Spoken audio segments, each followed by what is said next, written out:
এই যে অশ্রু ভাইয়ের এখানে বাইক কালেকশন হচ্ছে একটা V4, একটা V4 BS7, একটা এটা কি BS7 ভার্সন 4 RTR এর বাইক আছে, 4V এর বাইক আছে, জিক্সার আছে, FI ABS, তারপরে এক্সট্রিম আছে হিরোর। একটা জিনিস বুঝলাম যে প্রত্যেকটা সেকেন্ড হ্যান্ড শোরুমে হচ্ছে রোজাকে উপলক্ষ করে বাইকের কালেকশন খুব বেশি বাড়াইতেছে। বাইক ফেরি তো প্রচুর বাইক কালেকশন, যেটার ফ্রন্ট ব্রেকটা এত ভালো, ওইটার মধ্যে আফটার মার্কেট মনে হয় না লাগানোর দরকার আছে। আফটার মার্কেট আপনি তখনই লাগাবেন যখন হচ্ছে স্টকটা আপনাকে প্রপার সার্ভিসটা দিতে পারতেছে না, তখন আপনি আফটার মার্কেট লাগান।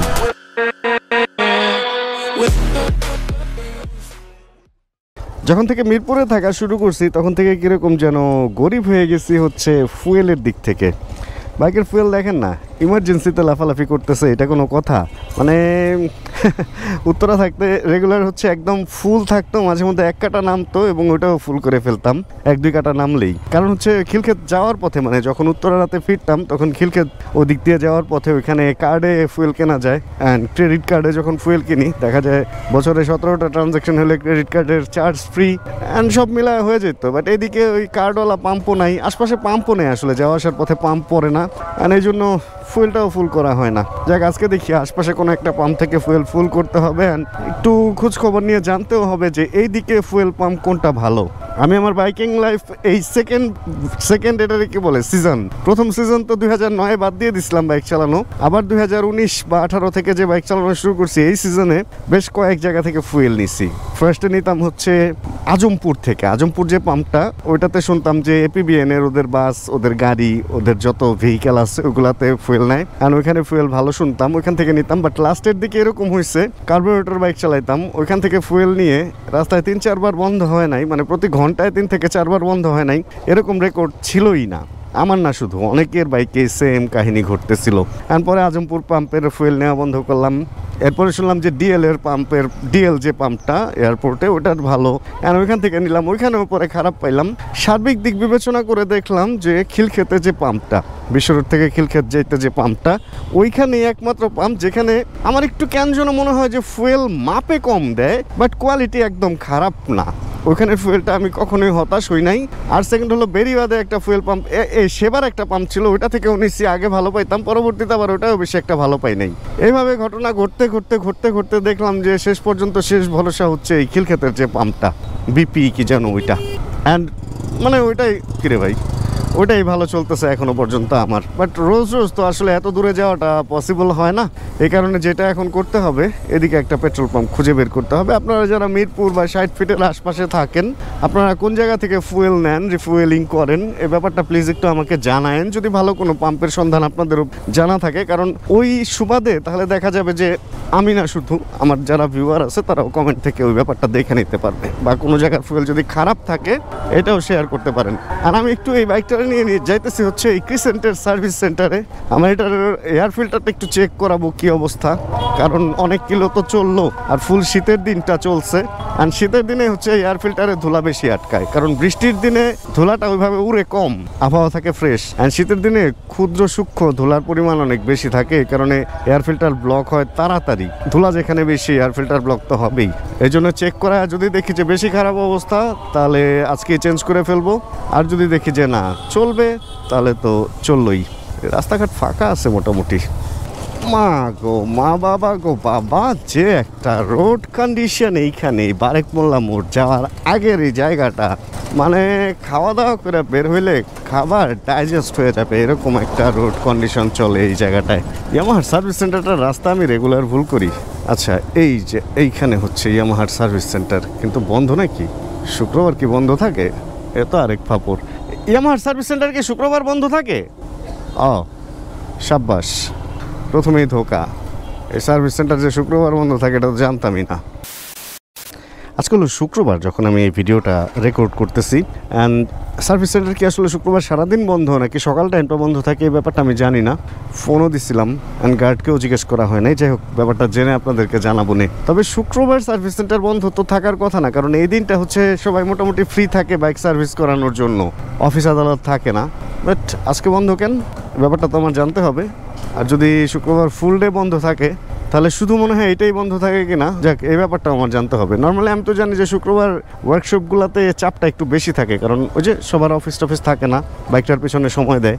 যাক এক কাজ করি, যেহেতু এই কাজে এখানে আসছিলাম অ্যান্ড কাজটা এখন এখানে হচ্ছে না, তাহলে কি করা যায়? একটা কাজ তো করা যায়, আমরা বাইক ফেরিতে যেতে পারি, যেহেতু বাইক ফেরি এখান থেকে কাছেই। ইয়ামাহার শোরুমেও একটু যাওয়া যায় চাইলে, না শোরুমে যাওয়ার রাস্তা এখানে কাটা নাই, ওদিক দিয়ে আসলে ওদিক দিয়ে যেতে পারলে ভালো হইতো। ওই সামনে দিয়ে আবার ঘুরে আসতে হবে না, এত ঘুরতে ইচ্ছা হইতেছে না, তার চেয়ে বেটার আমরা চলেন বাইক ফেরিতে যাই। আর এখানে রোড পাওয়ারের সামনে এত বাইক কেন? ও না, রোড পাওয়ার ওইটা না, রোড পাওয়ার সামনেরটা। অশ্রু ভাইয়ের শোরুমে অনেক দিন যাওয়া হয় না, এর মধ্যে একদিন যাইতে হবে। নতুন কি কি বাইক আছে না আছে একটু কালেকশন দেখা উচিত। রাস্তা ফাঁকা আছে, চলো অশ্রু ভাইয়ের দোকানের বাইক কালেকশন দেখে আসি কি আছে জীবনে। আজকে রোড পাওয়ারের বাইক কালেকশন দেখে উল্টায় ফেলবো। এই যে আমি এর আগে বলছিলাম না, আমিও মাঝে মধ্যে বাইক উল্টা চালাই, যে আজকে চালাইতেছি, মাঝে মধ্যে ফুটপাতে উঠায় দেই। রং আসলে দেশের সিস্টেমটা এরকম হয়ে গেছে, রং না করলে রং হয়েই যায়, কোনো না কোনোভাবে রং হয়েই যায়। কই অশ্রু ভাইয়ের রোড পাওয়ার? এই যে হচ্ছে অশ্রু ভাইয়ের রোড পাওয়ার। এখন আমরা দেখব হচ্ছে রোড পাওয়ারে কি কি বাইক কালেকশন আছে। অ্যান্ড তার আগে একটা ব্যাপার আপনাদেরকে বলে রাখি, সেটা হলো এখানে বাসের উপরে দিয়ে যেতে হয়। আমাদেরও ওইদিকে ওই যে বাইক ফেরিতেও বাসের উপরে দিয়ে যেতে হয়। এই কি খবর? ভালো? হ্যাঁ চলেন দেখি অশ্রু ভাইয়ের বাইক আপনাদের তো গেঞ্জি অনেকটাই একই রকম, সবারই আলা গেঞ্জি, ওই যে আচ্ছা আচ্ছা, ওই যে পেছনের ব্যাকগ্রাউন্ড আর গেঞ্জি এক কালার। এই যে অশ্রু ভাইয়ের এখানে বাইক কালেকশন হচ্ছে, একটা V4, একটা V4 BS7, একটা এটা কি BS7? ও আচ্ছা, এটা হলো প্রথম মডেলটা, মানে ভার্সন 4 এর 4টা কালার আসলো, যে GSX-R, একটা N160, না ওটা 250, এটা 160, এটা 250। বাবা রে বাবা, জোড়ায় জোড়ায় বাইক রাখছে। আর নসরু ভাই মোটামুটি এখন ছোট বাইক মাঝে মাঝেই রাখে। এটা সম্ভবত 125 নাকি 110 সিসির একটা বাইকও রাখছে, আর একটা ডিলাক্সও আছে দেখা যায়। আর এই যে সুইট ভাইও আছে দেখা যায়। সুন্দর টি শার্ট বানাইছেন তো ভাই, ভালো লাগতেছে ভাই। আমি আসছিলাম একটু এয়ার ফিল্টার বদলাইতে, কিন্তু শুক্রবার মনে হয়, হ্যাঁ ওই যে এয়ার ফিল্টার বদলাইতে বের হয়ে গেছি। ইয়ামাহা সার্ভিস সেন্টার কি শুক্রবার বন্ধ? না তো, যা দেখলাম বন্ধ। হইতে পারে, অথবা হাফ ডে বা কিছু এরকম কিছু, কারণ শুক্রবারে আমি অলওয়েজ সার্ভিস হয় দেখছি, মনে হয় বিকাল 2টার পর বা 3টার পর থেকে।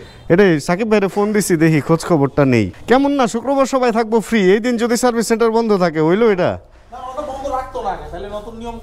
হইতে পারে। যাক যাই না, আমি আপনাদেরও জানাবো, ভিডিওতে জানাবো। অশ্রু ভাইয়ের সব থেকে মাঝখানে একটু ছোট্ট একটা কাজ সারছি, কাজ সারার পরে হচ্ছে আমরা বাইক ফেরিতে আসছি।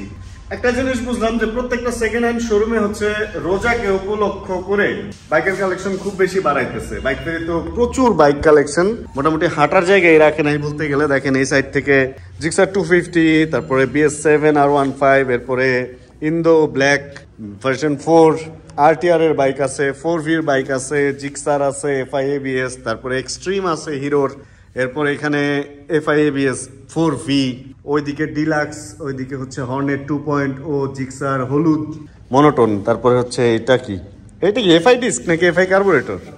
FI কার্বোরেটর ডিস্ক, ধরো FI নাকি আবার কার্বোরেটর, কি উল্টাপাল্টা কথা বলি আমি এগুলো। এখানে একটা 2V আছে, এখানে একটা N250 ব্লু, অ্যান্ড এটা হচ্ছে মনস্টার এডিশনের R15M, আর এখানে একটা MT15, এটা মনে হয় কালকে ঢুকছে। এটা হলো পেছনেও ABS আছে, এটা হলো ডুয়েল চ্যানেল ABS এর BS7 MT15 আনঅফিসিয়াল, কারণ এই ডুয়েল চ্যানেল ABSটা অফিসিয়ালি আসে নাই। এর অবস্থা। অ্যান্ড দেখি কোনো একটা বাইক হয়তো একটু রাইড করবো, এর মধ্যে MT-টাও চালাইতে পারি, অথবা 4V FI ABS-টাও চালাইতে পারি, ঠিক নাই। MT-টা চালাইতে পারি, কারণ MT আমারটা রেগুলার চালাইতো, আমারটা তো single channel ABS, and dual channel ABS-টা চালাই একটু দেখা যেতে পারে যে আসলে ওইটার ফিলটা কীরকম। যদিও এর আগে চালাইছি, বাট খুব অল্প সময়ের জন্য। আর এই বাইকটা আমি এখনো পর্যন্ত নিজে কিনে চালাই নাই। ফাইনালি আমরা এই বাইকটা বের করে ফেলছি, অ্যান্ড দুইটা MT15 পাশাপাশি আছে, অনেকটা সেম দেখতে হলেও দুইটার মধ্যে টুকটাক কিছু পার্থক্য আছে। এটার মধ্যে ট্র্যাকশন কন্ট্রোল আছে, এটার মধ্যে ডুয়েল চ্যানেল ABS আছে, এই দুইটা জিনিস এটার মধ্যে এক্সট্রা আছে। অ্যান্ড আমরা আগে ভার্সন 1-2-তে হচ্ছে এই ইন্ডিকেটর লাইটটা পাইতাম, আর এটার মধ্যে হচ্ছে এই যে এরকম পাতলা LED একটা ইন্ডিকেটর করা হয়েছে। LED নাকি ভিতরে বাল্ব, খুলে অবশ্য দেখি নাই। যাক, এই অবস্থা। এছাড়া আর তেমন কোনো পার্থক্য নাই। এই সেম কালার এটার মধ্যেও আছে, অ্যান্ড এই সেম কালার ওটার মধ্যেও আছে। যাক, আমরা এই ভার্সন 2টা এখন চালাবো না, আমরা এই ভার্সন 2-র BS7টা চালাবো। এটা আপগ্রেডেড মডেল ঠিক আছে, বাট এটা অফিসিয়ালি আসে না। অফিসিয়ালি না আসলে আপনি অফিসিয়াল সার্ভিস নিতে পারবেন না, এইটা একটা ঝামেলা। এছাড়া আর সব কিছু আচ্ছা চল রাহা হ্যাঁ। অ্যান্ড ভাই হলো একটা জিক্সার নিয়ে বেরোতেছে, ঠিক আছে। আর আমি হচ্ছে এটা নিয়ে বেরোতেছি। ভাই হলো বাইকের ছবি তুলবে পোস্ট দেওয়ার জন্য বাইক ফেরির, তাই চিন্তা করলাম একটু বাইকটা চালাই অ্যান্ড দেখি কোনো পার্থক্য পাই কিনা। এর আগেও চালাইছি এই বাইক, পার্থক্য পাওয়ার কিছু নাই। পার্থক্যের মধ্যে পার্থক্য হচ্ছে দুই ইউনিট, এছাড়া আর কোনো পার্থক্য নাই। এই ক্লাস লিভার এটাতে একটু পার্থক্য আছে। BS7-এর যে R15গুলো আসছে কার্বন এডিশন বা ওগুলো একটু পাতলা হয়, এটাও একটু পাতলা দিছে। এটাতে কি বলে যেটা দিয়ে ব্রেক টানে আর কি। আর এটার মধ্যে কুইক শিফটারের একটা অপশন তো থাকবে দেখি মিটারে। এই যে TCS কুইক শিফটার নাই, সরি TCS আছে, ট্র্যাকশন কন্ট্রোল। এর আগে কি কুইক শিফটার বলতেছিলাম কিনা, ট্র্যাকশন কন্ট্রোল আছে এটার মধ্যে, কুইক শিফটার নাই। এই অফ অনের একটা ব্যাপার আছে, অনই থাক। অ্যান্ড বাইকটা চলছে 16,166 কিলো, 16166, সুন্দর। অ্যান্ড এইটার মাথাটা পড়ে গেছে, এটা চাইলে আপনারা লাগাইতে পারেন, তবে এগুলো লাগাইলে এই কোনায় না লাগাই এই কোনায় লাগাবেন। ব্লাইন্ড স্পট ভিউ মিরর যদি লাগান, এমটির কিন্তু এতটুকু দিয়েই আপনি পেছনে দেখতে পারবেন, এতটুকুর মধ্যে আপনার হাতই দেখা যাবে, কোনো কাজের না।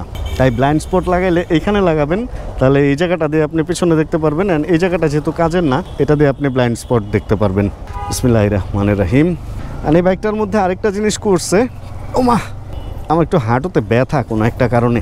এটার মধ্যে এমন একটা জিনিস করছে, এটা লাগাইছে এই উইন্ডশিল্ডটা। এই পাশ থেকে অতটা সুন্দর লাগতেছে না, বাট সামনে থেকে মোটামুটি ভালোই লাগে। একটা ক্রাউন ব্যাপার স্যাপার লাগে এটার মধ্যে। কারণ ভাই ওটা নিয়ে যে টানটা দিছে, আচ্ছা এটা একটা ঝামেলা যেটা লাগতেছে।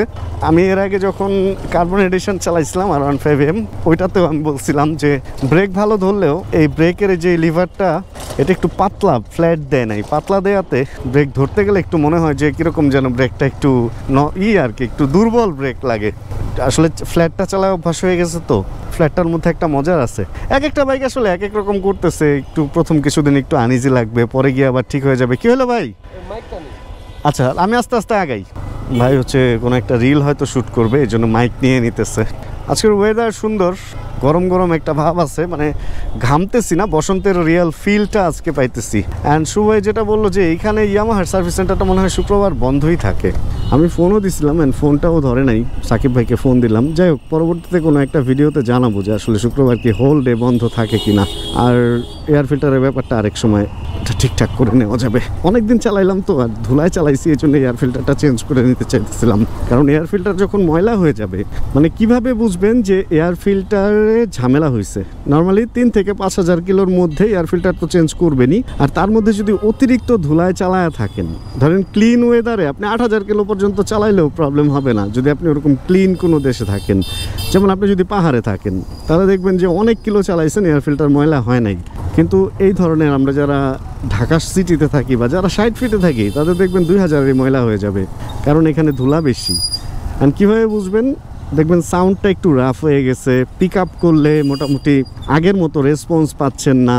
আর বেশি ময়লা যখন হয়ে যাবে, তখন দেখা যাবে যে থ্রটল আপ ডাউন করবে, পিক আপটা আপ ডাউন করবে, আরপিএমটা আপ ডাউন করবে। আর অনেক সময় বন্ধ হয়ে যেতে পারে যখন একদম হাওয়া, মানে ও সাপ্লাই দিতে পারতেছে না। এর জন্য এই ধরনের প্রবলেম পাইলে অবশ্যই চেক করবেন হচ্ছে এয়ার ফিল্টারটা। নর্মালি প্রতি 3000 কিলো তো একবার চেক করা উচিত যে আসলে কি অবস্থায় আছে। আর MT-50 R15-এর এয়ার ফিল্টার ক্লিন করা যায় না। কিছু এয়ার ফিল্টার আছে যেগুলো ক্লিন করা যায়, হাওয়া দিয়ে ক্লিন করে আবার চালানো যায় দ্বিতীয়বার, বাট এই সমস্ত বাইকে ক্লিন না করাই ভালো। আবার কিছু এয়ার ফিল্টার আছে যেগুলো হচ্ছে আফটার মার্কেট, ওগুলা লাইফ টাইম কোনো একটা লুপ টাইপের কিছু লাগায় রাখতে হয়, গাম টাইপের, ওইখানে ধুলাটা আটকায়। আর আবার কত কিলো পর যেন সার্ভিস করে ওইটা ক্লিন করে আবার নতুন করে লাগাই দিলে এক এয়ার ফিল্টার দিয়ে সময়ের পরে সময় চলতে পারে। আফটার মার্কেট এয়ার ফিল্টার নিয়ে আমি রিসেন্ট দেখি ভিডিও একটা বানাবো, এর আগে বানাইছি, ওরকম বড় কোনো আইডিয়া দিই নাই। ফ্রি ফ্লোই হ্যাঁ, এয়ার ফিল্টার যেগুলো আছে ওগুলার ফিল্টারিং সিস্টেমের ছিদ্রগুলো না একটু বড় থাকে, এই জন্য আমি ওই জিনিসগুলো ইউজ করি না। তাহলে আমি একবারে ফাইনালি ওটাই লাগা নিতাম, মানে লাইফ টাইমটা। আমার কাছে কেন যেন মনে হয় যে যেটা হচ্ছে নর্মাল স্টক এয়ার ফিল্টার, এটা একটু কটনটা এমন ঘন থাকে যে সূক্ষ্ম ময়লাগুলাও কম্বাস্টন চেম্বারে ঢুকতে পারে না। কিন্তু আফটার মার্কেট যেগুলো আছে ওগুলো একটু ছিদ্র বড় হওয়াতে, ফ্রি ফ্লো হওয়াতে বাতাস যেমন বেশি ঢুকে, বাতাসের সূক্ষ্ম যে ধুলাগুলা, ওই সূক্ষ্ম ধুলাগুলো আসলে অত ক্ষতি করে না পিস্টনে, ওগুলা ব্লাস্ট হয়ে দেন বেরি হয়ে যায় এক্সস্টের সাথে যদিও। তারপরে আমার মনে হয় যে আসলে ওইগুলো না ঢুকাই ভালো, এই জন্য আমি স্টক এয়ার ফিল্টারটাই ব্যবহার করি। তবে আপনাদের যদি কোনো এরকম ইচ্ছা থাকে যে হ্যাঁ এয়ার ফিল্টারও আফটার মার্কেট লাগায় আমি আপনাদের সাথে এক্সপিরিয়েন্স যাতে শেয়ার করি, এরকম যদি আপনারা বলেন, তাহলে আমি হয়তো সামনে একটা ফ্রি ফ্লো এয়ার ফিল্টার লাগায় দেখবো যে আসলে কী অবস্থা। কারণ অনেক আফটার মার্কেট জিনিসপত্রই তো বাইকে ইউজ করছি। কিছু কিছু বাইকে কিছু কিছু জিনিস লাগাইলে ভালো হয়, কিছু কিছু বাইকে কিছু কিছু জিনিস লাগাইলে আবার খারাপও হয়। যেমন আমি যখন 4V চালাইছি, জিক্সার চালাইছি, এই বাইকগুলোতে RCB S1 লাগাইছি, সুপার সার্ভিস পাইছি, স্টকের চেয়ে আমূল পরিবর্তন হয়ে গেছিল। কিন্তু আমি একটা জিনিস দেখছি, R15 ইন্দো বা R15 নন ABS এর মধ্যে অনেকে লাগায়, কিন্তু R15 ইন্দোতে যেই এইটা থাকে, ব্রেকের যেই পাম্পটা থাকে, মাস্টার সিলিন্ডারটা থাকে, ওইটা এমনিতেই অনেক ভালো। ওইটাতে খুইলা RCB লাগাইলে যে খুব বেশি আমূল পরিবর্তন লাগে তা না, পরিবর্তন তো অবশ্যই পাওয়া যায়। RCBর মেকানিজমটাই আলাদা, ওইটার খেলাধুলার ব্যাপারটাই আলাদা, বাট একদম আহামরি চেঞ্জটা হয় না। বিশেষ করে যে MT-15 নেওয়ার পর আমি এখনও পর্যন্ত RCB লাগাই নাই, কারণ স্টক ব্রেক আমি এনজয় করতেছি। এরপর রিসেন্ট একটা বাইক চালাইছি হিরো এক্সট্রিম, যেটার ফ্রন্ট ব্রেকটা এত ভালো, ওইটার মধ্যে আফটার মার্কেট মনে হয় না লাগানোর দরকার আছে। আফটার মার্কেট আপনি তখনই লাগাবেন যখন হচ্ছে স্টকটা আপনাকে প্রপার সার্ভিসটা দিতে পারতেছে না, তখন আপনি আফটার মার্কেট লাগান। হুদাই আপনি লাগায় লাভ নাই। যে রেসিং কয়েল, রেসিং প্লাগ, আরও কত কি মানুষ লাগাইতেছে ভাই, শহরের মধ্যে বাইক চালাইতেছেন, এত কিছু লাগায় লাভ কি? আপনি যদি ওরকম পারফরমেন্স ওরিয়েন্টেড কোনো কাজ করেন, সেই ক্ষেত্রে আপনি পারফরমেন্স জিনিসপত্র লাগাইতে পারেন, এই সমস্ত টুকিটাকি অ্যাক্সেসরিজগুলো। অযথা লাগানো মানে হচ্ছে টাকা নষ্ট। এই হলো অবস্থা। যাক, ভাই চলে আসছে অলরেডি, এই জন্য আমি একটু স্লো যাইতেছিলাম। আর আমি হাঁটুতে খাইছি একটা গুতা, এই কারণে আমার বাইকে বসে দাঁড়াইতে মানে শক অ্যাবজর্ব করতেও কষ্ট হইতেছে, উঠতে নামতেও কষ্ট হয়। এই জন্য চাইছিলাম বাইক 2-3 দিন চালাবো না, কিন্তু আসলে আবার উপায়ও নাই। ব্যথা আমি ভালোই পাইছি, যে এখানেও দেখেন হালকা পাতলা ব্যথা পাইছি। একটু বাটাম খেয়ে গেছিলাম নাকি যেন বলে বাসায়, গুতা লাগছে আর কি। ঘটনা যেটা ঘটছে, ইয়ামাহার সার্ভিস সেন্টার ফ্রাইডে বন্ধ থাকে ব্যাপারটা তা না, যতটুকু জানি আমি খোলাই থাকে।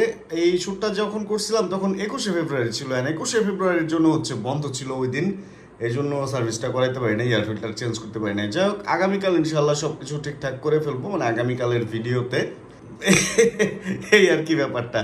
যাই হোক, তারপরে শ্যুট শেষ করে আমরা মোটামুটি বাসায় চলে আসছি। শরীরটা আমার বেশি ভালো না কোনো একটা কারণে, এই কারণে আর নতুন কোনো জায়গায় যাই নাই, এই জন্য নতুন কোনো কিছু আজকের ভিডিওতে আর শেয়ার করি নাই। তাহলে এই ভিডিও আজকে এখানেই শেষ করি।